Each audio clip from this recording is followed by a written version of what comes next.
May 31, tandaan nyo, one of the biggest event of the AIM Global gagawin, dapat nandun ka! Yung iba ginagawa yung recognition, yung iba ginagawa yung spectacular na gagawin namin, pero pinag-ipan sa iba, ano ano? Yung iba parapal namin.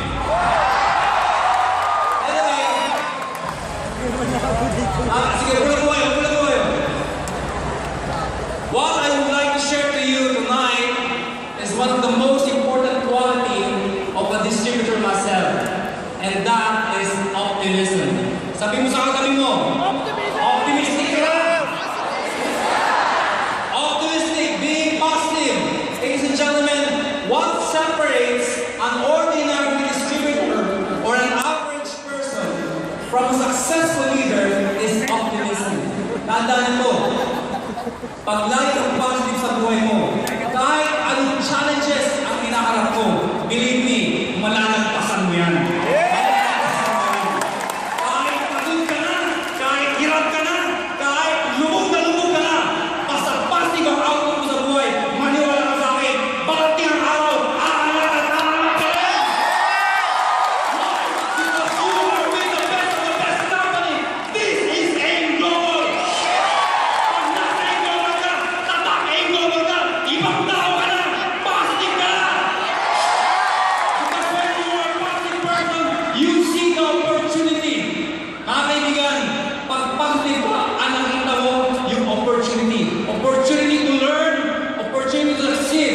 May isang test, may exam na ginawa. Meron isang doktor, ang ginawa niya, kumuha ng dalawang bata. Yung isa optimist, yung isa pessimist. Negative and positive, yung attitude. Pinasok yung pessimist sa isang kwarto. Itong dalawang batang to, mahilig maglaro. Ang isang paborito na laruan is yung kabayo, yung pony. Balik na kabayo, na laruan. Paborito na pareho. Yung unang bata, pinasok sa isang kwarto na punong-puno ng laruan. Dami laruan, nagkalat sa isang kwarto.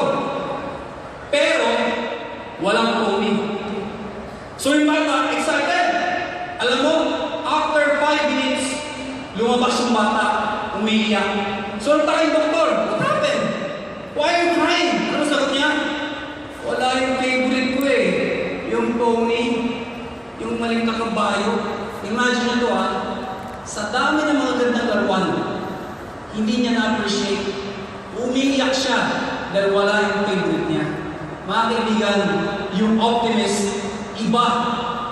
Pagpasok sa loob ng kwarto, mga kaibigan, walang laruan. Nakakala, puro tayo ng kabayo. Sa isang kwarto, puro tayo ng kabayo. Alam mo, after 5 minutes, lumabas yung bata. Alam mo sabi, pahiram ng pala. Anin yung pala.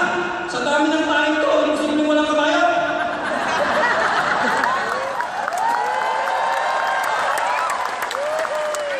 Every time you go out, remember this.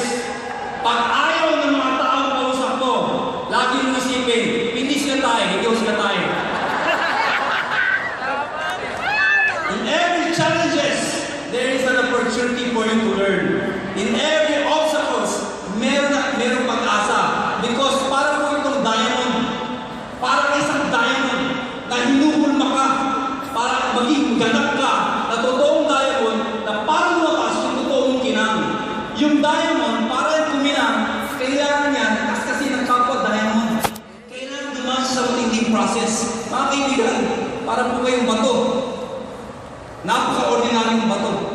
Ang AIM Global, para isang magic box. Pag pinasok ka dito, lahat ka sa matinding process. O pagtatawanan ka, o i-reject ka. Pero sabi ko sa'yo, paglabas mo sa box na yan, isang ganap na diamond ka na. Napaka-importante mo. Opportunity. Next is timing. Timing. Pag positive ang outlook mo sa buhay, lahat ng mga nangyayari sa'yo, perfect timing yan. Tanda mo to. You are designed to become successful in life. This year, believe me, this is your right time. This is your moment. Your moment will come.